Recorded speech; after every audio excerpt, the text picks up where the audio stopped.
The sound of shattering glass was sharper, more violent than the cries of my 7 newborn daughters. It sliced through the exhausted, sacred air of our bedroom, a sound of pure, calculated rage. I was lying in a makeshift nest of pillows and blankets, my body a wreck, having just brought 7 tiny lives into this world, right here on our bed. It was a terrifying, miraculous, premature ordeal that had started and ended so fast there was no time for a hospital. My 7 daughters, so small, so fragile, were nestled around me, their faint whimpers a chorus of survival.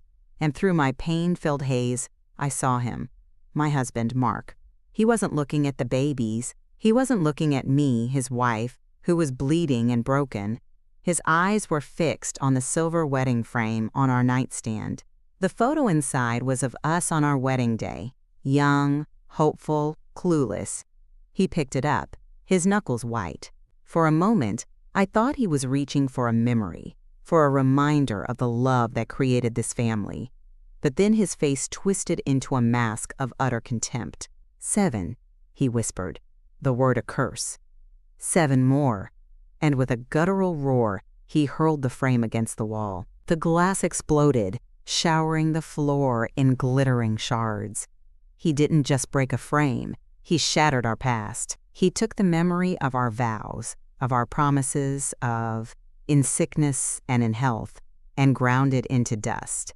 In that moment, as I lay surrounded by our 7 daughters, I understood. This wasn't just about his disappointment. This was a declaration. The man I had married was gone. The promises we had made were lies, and the glass on the floor was the wreckage of my life. NIF, your heart just stopped. You need to stay with me. Hit that like button and subscribe, because the story of how I picked up those broken pieces will leave you breathless. And Mark was a man obsessed with legacy. Not his own, but the one he'd inherited. He was a king, the last male heir to the King family, a name that had been synonymous with our town's founding for over a century. The Kings had owned the lumber mill, the first bank, the land that most of the town was built on, but now all that was left was the name, a sprawling, decaying ancestral home and a weight of expectation that crushed everything it touched. I met him when I was hired by the town's historical society to archive the King family documents. I was a historian, fascinated by the past.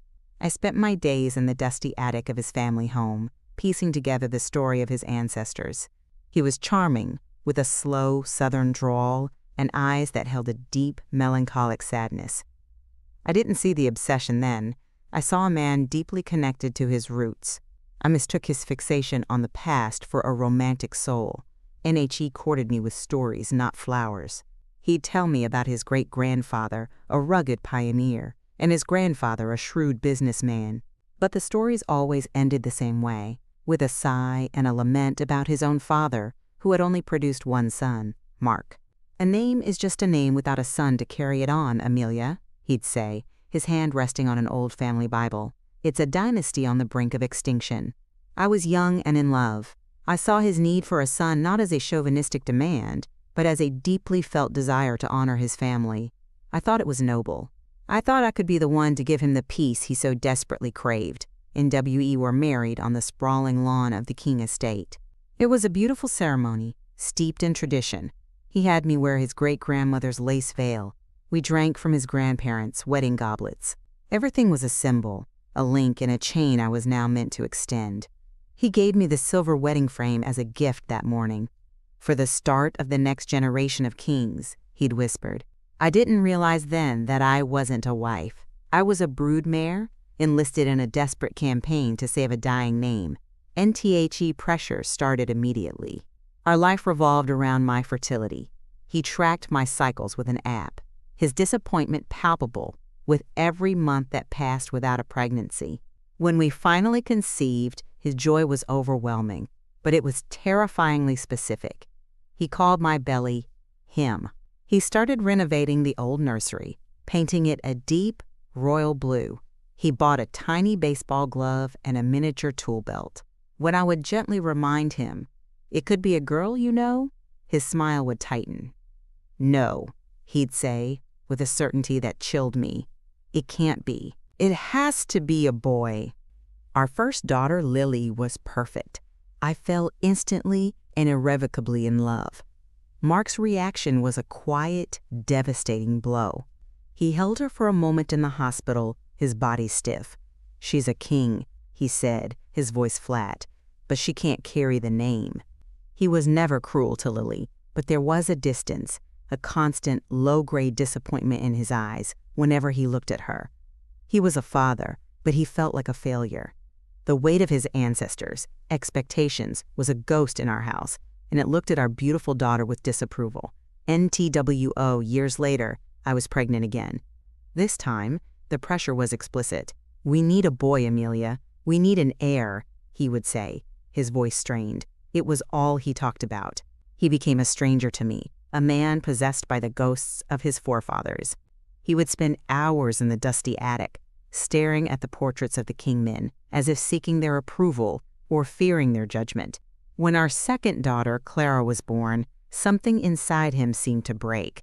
He didn't even come to the hospital. He claimed he had a meeting he couldn't miss. I sat alone in the hospital room, holding my new daughter, my tears of joy mingling with tears of profound loneliness. He had abandoned me in my most vulnerable moment because I had failed to give him what he wanted. And our home, once a place of hopeful love, became a tomb of silent resentment. The air was thick with his disappointment. He stopped talking to me, his silence a constant, screaming accusation. He started spending his evenings out, returning late, smelling of whiskey and bitterness. The man I had married, the romantic storyteller, was gone, replaced by a sullen, angry stranger who looked at me and our two beautiful daughters as symbols of his failure. When I discovered I was pregnant for the third time, I was filled with a cold, paralyzing dread. I didn't tell him for weeks. I couldn't bear to see the flicker of desperate hope in his eyes, knowing it would likely be extinguished and fearing what would happen when it was. The first ultrasound was a shock. The technician's eyes went wide. She called in a doctor. My heart hammered against my ribs, convinced something was terribly wrong. The doctor looked at the screen, then at me, a stunned expression on his face. "Mrs. King," he said slowly, "you're carrying multiples. I'm counting seven babies." The number was so staggering I couldn't process it. But then the doctor said the words that sealed my fate. And based on the chromosomal markers I can see, they all appear to be female. 7 more daughters. It wasn't a miracle. It was a death sentence for my marriage. I knew with absolute certainty that Mark's reaction wouldn't just be disappointment. It would be an explosion.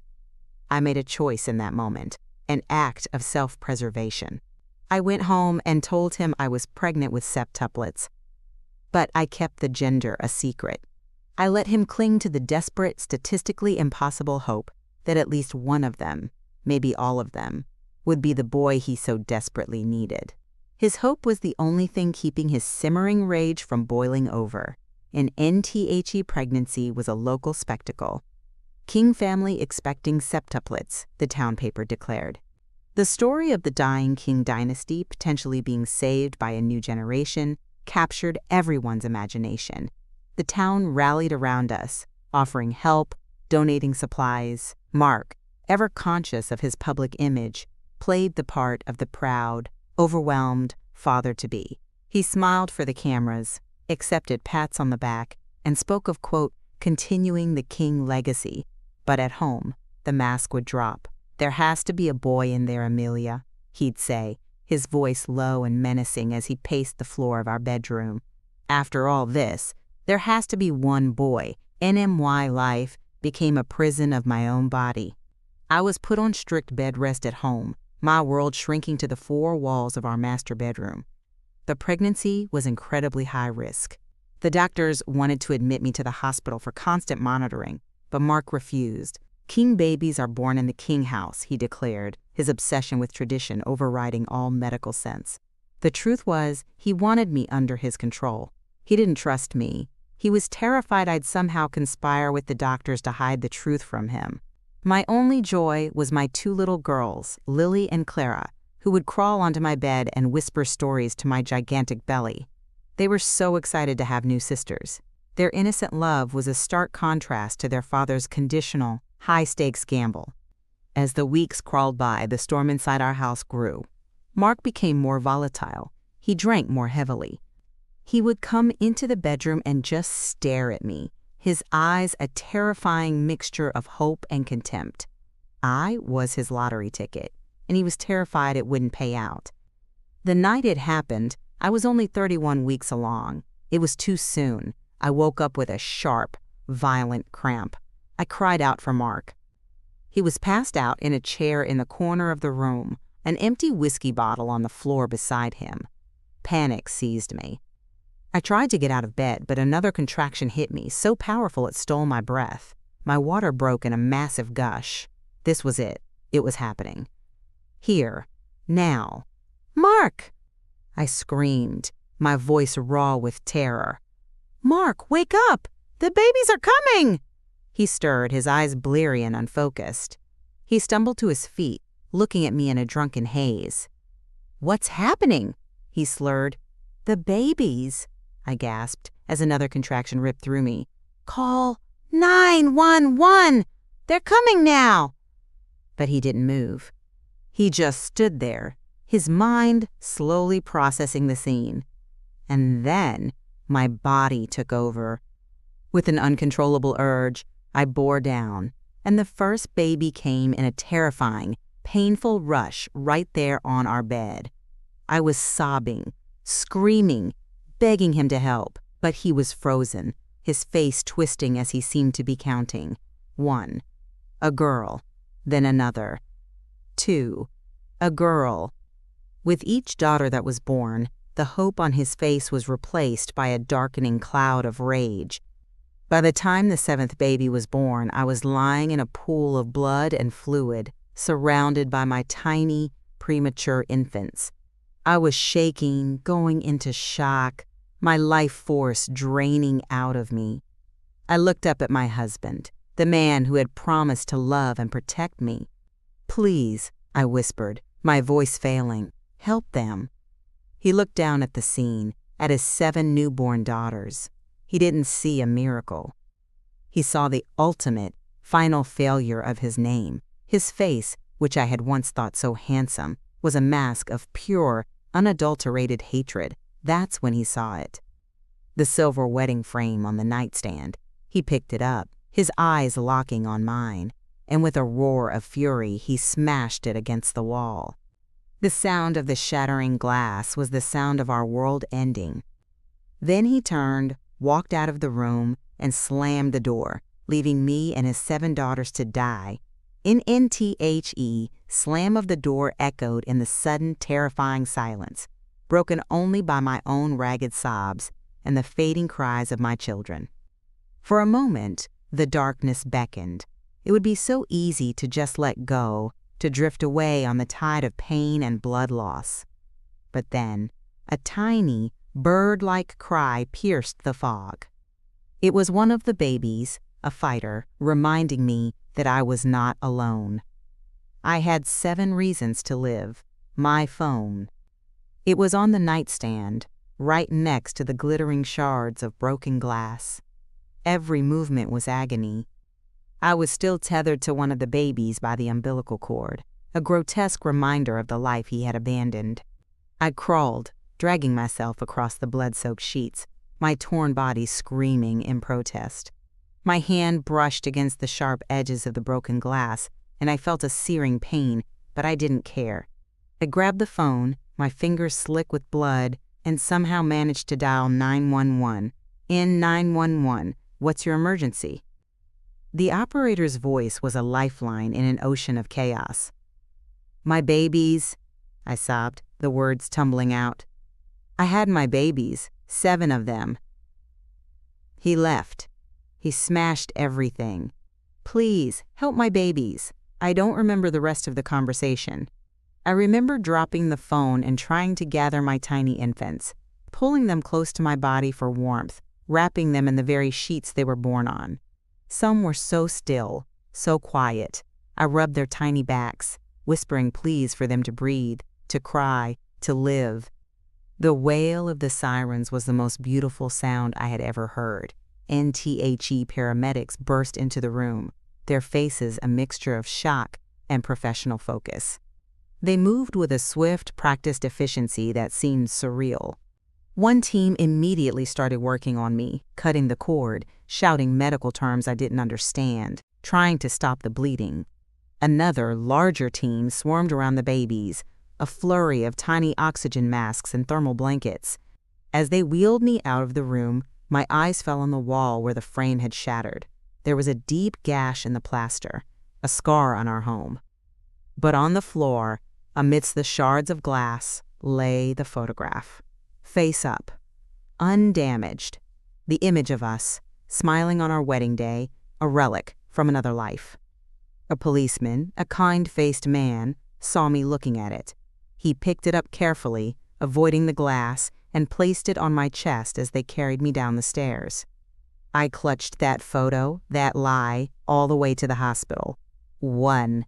It was a reminder, not of the love we had, but of the vow he had so violently broken. And in that moment, I made a new vow. A vow of survival.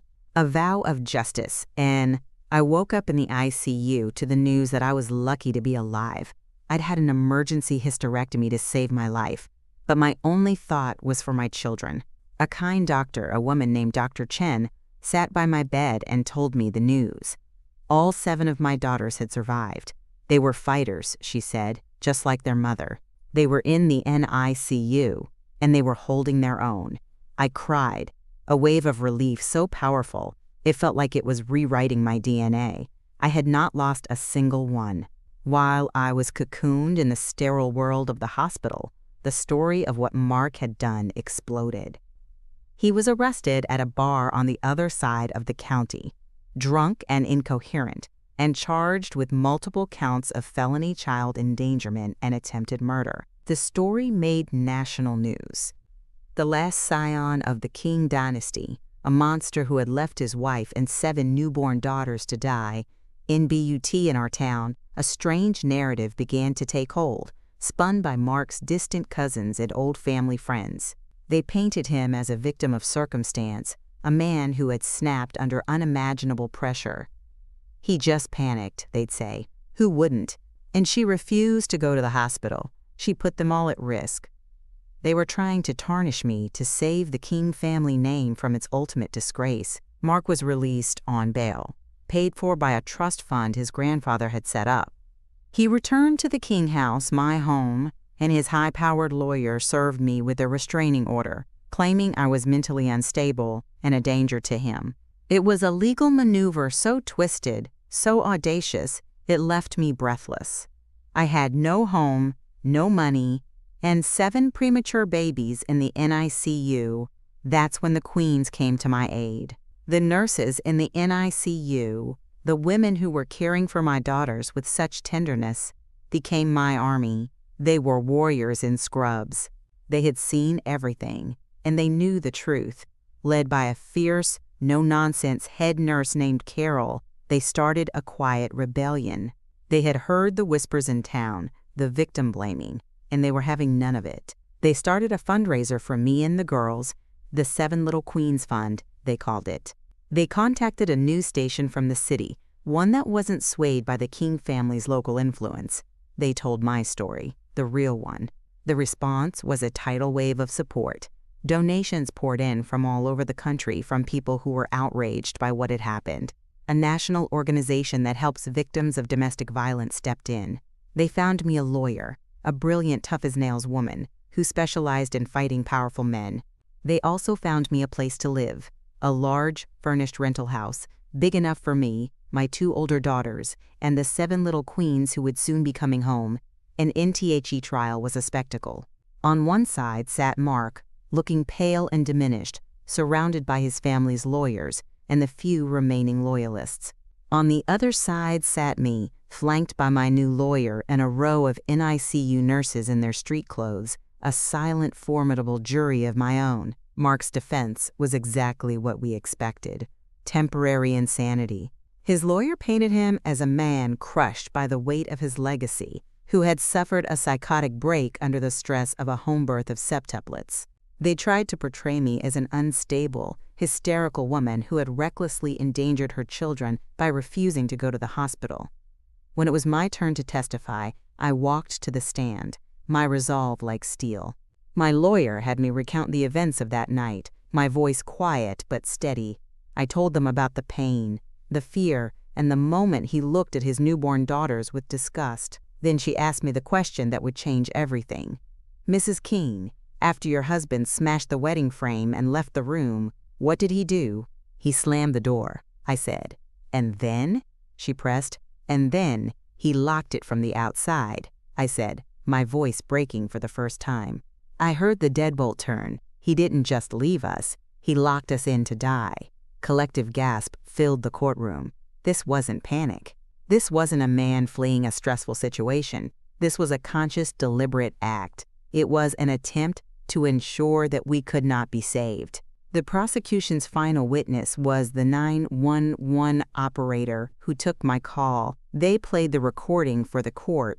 My terrified, sobbing voice filled the room, begging for help. But the most damning part was the background noise.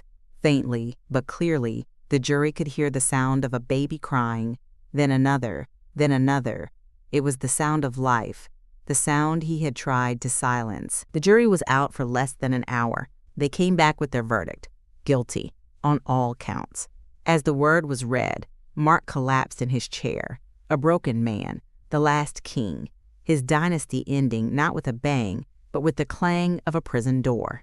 He was sentenced to the maximum possible term, one for each life he had tried to extinguish. As they led him away in handcuffs, he looked at me, his eyes full of a burning, impotent hatred. I felt nothing, no satisfaction, no pity, just the quiet, profound sense of a vow fulfilled in life after the trial was a different kind of rebuilding. With the help of the foundation and the continued support of my army of queens, I started to create a new future. I got my 2 older daughters, Lily and Clara, back. Our reunion was a tearful, joyous affair. Our little family was whole again. The house that kindness built became a home. It was chaotic, noisy, and perpetually messy, but it was filled with love and laughter. Lily and Clara were wonderful big sisters, helping me with the 7 tiny babies who were growing stronger and more beautiful every day. I named them Hope, Faith, Grace, Mercy, Joy, Patience, and Serenity. Names that were prayers, names that were promises. And I sold the King House and all its contents. The dusty relics of a failed dynasty funded the future of a house of queens.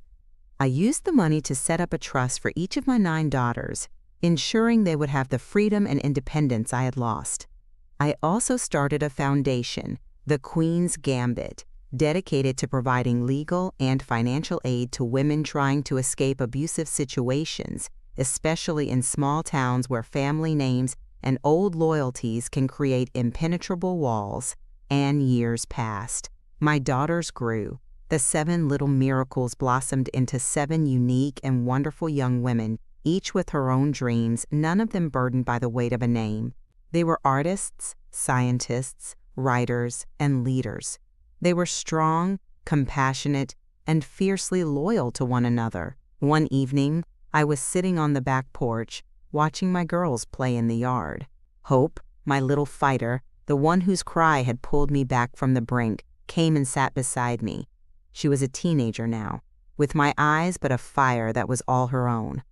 "Mom," she said, "do you ever think about him?" And I thought for a moment, watching my 9 daughters, my 9 queens, living their loud, beautiful, free lives. I looked at the wall in my living room. Hanging there is a new frame, a simple wooden one. Inside is that same photograph from my wedding day. It's not there to remind me of a broken vow. It's there to remind me of the day I found my strength. "I don't think about him," I said, my voice soft but sure. "I think about what he tried to break. He thought he was shattering a legacy of kings. He had no idea he was just making way for a dynasty of queens. And in that moment, surrounded by the laughter of my children, I knew it was true. He had left me in a room full of broken glass, not knowing that every single shard would become a jewel in my crown.